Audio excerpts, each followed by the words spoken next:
meet up Bushido, and he has accepted. We are into it.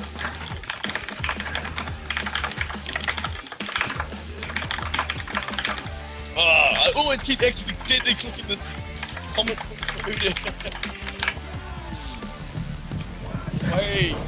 Alright guys, so while everyone's picking the hero, I will go over the rules just because I know some people have jumped in that weren't watching before. So I'll paste the rules into chat if you haven't seen it. But otherwise, there is one Teemo per team. To win, you have to kill the other team's Teemo, and you have to keep your Teemo alive, obviously, at the same time. Teemo is not allowed to use his passive stealth. He must run around.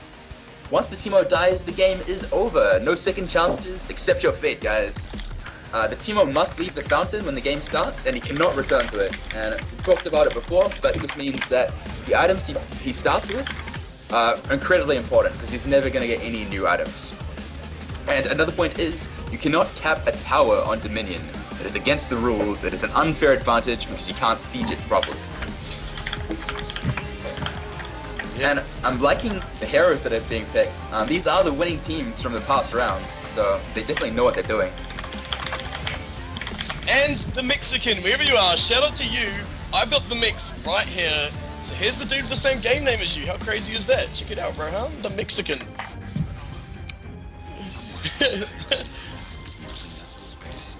I'm really liking the hero picks that we've got so far. And we'll go over them in a couple of seconds when they have been locked in. Yeah, we won't be the classic spoiler and tell everyone what they got before the game starts. Oh wait, Bun going back to the tactical DC Rengar. Tactical DC Rengar was super efficient last time. Came in, just changed the game. Hopefully this time though, we do see him play it normally. Do prefer not to see a DC. Mr. Tamif busting up the Lux. He played a great Thresh last time. Good to see the Mexican up and Elise pick up. I'm liking it. Changes around, eh? Brian DJ's picking up the Yona. It's all different. It's all changed. No dongers, guys. Put your dongers down. Keep the dongers away. This Cage Dixon. I know Hook City. Yeah, I want to see some Hook City. This Kyle. Alright, so we have had our heroes locked in. Do you want to give us the Carloy rundown of these heroes? Alright, so on blue side we have quite a few new champions. We've seen Tier for 4. Lux is going to be really strong for the catch potential and the shield and the slow. She's got all-around good utility. Ash's perma slow is pretty nice, although her ultimate, her arrow, is going to be what changes the game, I think. If she manages to snipe the Teemo or a key target of the purple team, they're just going to win the team fight. Elise, I think, is really strong in skirmishes and jungle fights, but I'm not sure how she'll do it a 5v5 jungle fight.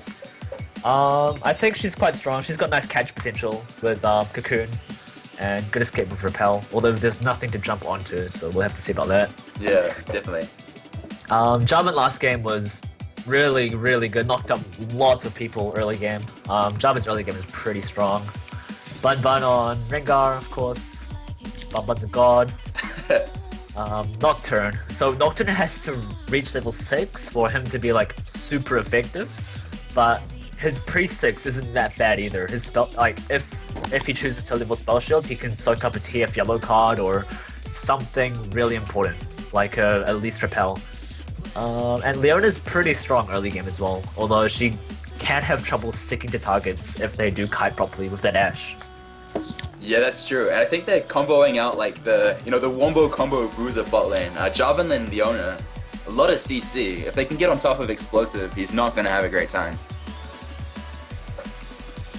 So yeah, I like the teams. They have evolved a bit, which I guess is to be expected, really. Like, we've watched, I think, 4 or 5 games already, so they have some good experience in what is strong and what isn't. So I'm interested in the Ashe pickup. That's quite a funny little pick. Could be good. If you know me, it's one of my most hated heroes in the game. I usually just think she's rubbish. Yeah? Could you imagine A bit of the deal. landing an enchanted crystal arrow on a Teemo though? It'd be good. It'd be a good Nothing he feeling. can do. Like, he has to back it up with something. He has to get the TF, so you know, it could be a long-range play. Play of the week right there, if he does. So no stress, Shadow Winter, but you've got to land that arrow on the Teemo. The Hook City song. Shout out Destiny Seed, they've given it alive. And the 7 feet of Teemos, will they die? Actually, Leona has clairvoyance, so they have one clairvoyance on purple and no clairvoyances on blue. We'll have to see how that works out because that Teemo, Corrupted Hero, will be quite evasive. I'm not sure if they're going to be able to catch him, apart from that TF ulti. Clairvoyance is just such a benefit to your team, I feel. It really is, yeah. Especially like if you can use it in the downtime between like TF ults and stuff like that. It's just strong all around. I didn't even think about it, but Ash's Hawk Shot is pretty useful as well. For I didn't think about that either. That would be really strong, actually. So that's pretty much their own mini clairvoyance. Yeah. Yeah, it is. This Udia comic is ruining my life. Straight up. Oh, I've heard a lot of comments about it. Yeah. But that's alright. I'm out of the loading screen. Alright, so we saw before, Astronaut Teemo coming out from Explosive. I do like that skin. Like it a lot. There's also Steel Legion Lux, Freylord Ash, and Musketeer Twisted Fate. That Freylord Ash is a really cool picture. It is, yeah. They I think it's the Chinese art. Correct me if I'm wrong, but I think they brought that one over. Don't Void Nocturne has to go down as like one of the most boring skins like in existence, surely, along with like Yellow Jacket. Yeah. It's just a reskin, like a recolor. Ugh, gross. I know Straight up, Corbina, no. Jeremy Ong. The Ong. Ong. Do you have the Ong?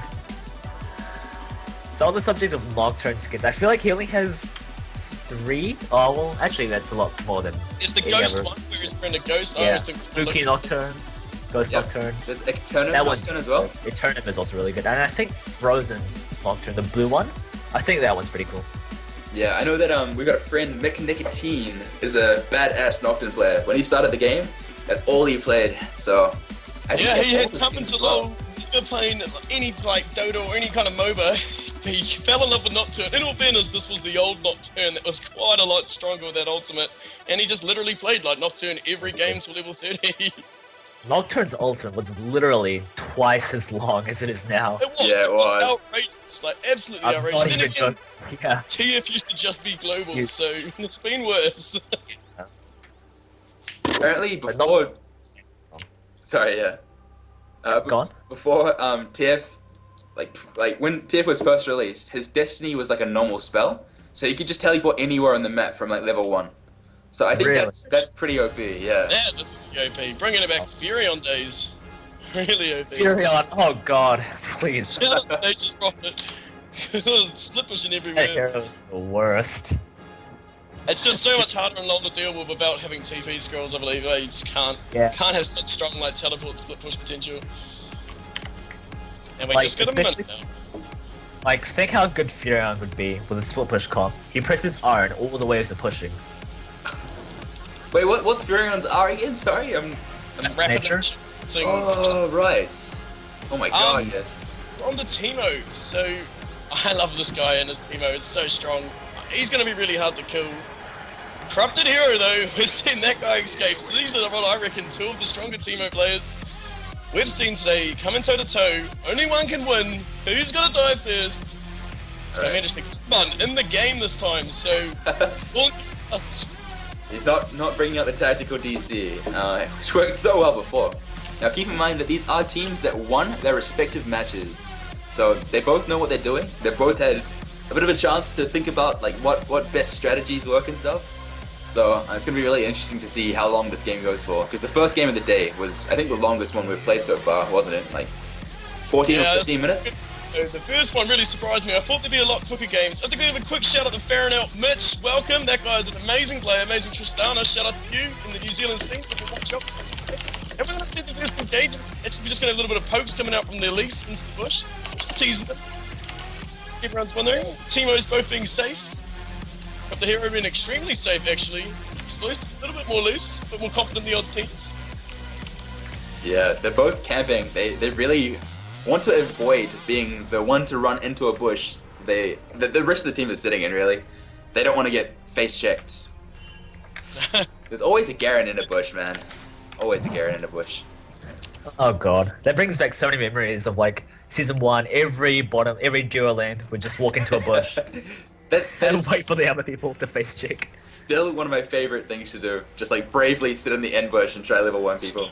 Confident bushes. Okay. And we're going to get the TFO coming out. Night Sky's going to go straight in there. He gets hit by the least stun, missing the Lux. Goes down to under half health, so he's got to back out there. The poke's coming out strong. Doesn't look like they want to hard engage this blue team. They just want to keep poking them out. Jarvan's hanging around. He's tempted, but he's losing a bit of health. He's got to be careful. Purple team's getting dwindled down here. That's getting low ball. The initiate comes in, but here's Jarvan with a big stun. Shadow Winds are getting extremely low. She's got to run. She's going to go down to Nocturne first. We get TF getting low too. Purple turning it. Nocturne goes down. Jarvan goes down. Everyone dying. We still got the Teemos up. That's what's important. That was a 2 for 2. Oh yeah, 2 for 2. Nocturne and Jarvan dropping for Ashe and TF. Really well played. Explosive actually got really cheeky towards the end there. He went in and tried to 1v1 the Nocturne, tried to 1v1 the Jarvan. Worked out for him though. It feels like Explosive's team on the blue do have a lot more poke, but they need to poke them down before the big engage happens, because they can suddenly get chomped down. Jarvan jumping into them there really hurt them a bit, messed their team up. So you gotta be careful, especially if they can get the owner on top of that initiate. They got a big dive on the purple team. Yeah, that was Strat's coming. just so well played by both teams. The poke team, as you did say, they need to poke before the fight starts. And it's going to be really hard to do that against the hard engage of Jarvan, Leona, Rengar, and Nocturne. Those are all heroes that can really just jump at you. So they all have gap closes. So Shout out to Huge as well. Good to have you guys on the stream listening around. That guy's Deadly Lux, Deadly Blitz. Shout out to Heroes. alright, so Chef's Just a bit of a- Destiny came out before, but he didn't gate on anything. It was more like trying to work out where they are. Though they do have the Ashe arrow to initiate. Like if she can get it off to start a team fight, I reckon that's probably the most beneficial thing to do. Oh, double binding and Oh, ulti. nice laser! And That's purple Mr. team Tammet. been pushed to a bit of a corner here. Blue team really setting the tempo. Elisa's going to go on it, trying to take out Bun Bun. Bun Bun is going to sneak out of there just. Whacked NZ doesn't know what to do. Bun Bun escaping. That guy doesn't need the DC to make plays. And Whacked NZ now getting jumped on by Bun Bun. We got 2 fights over. TF's getting extremely low. TF goes down. Bun Bun goes down.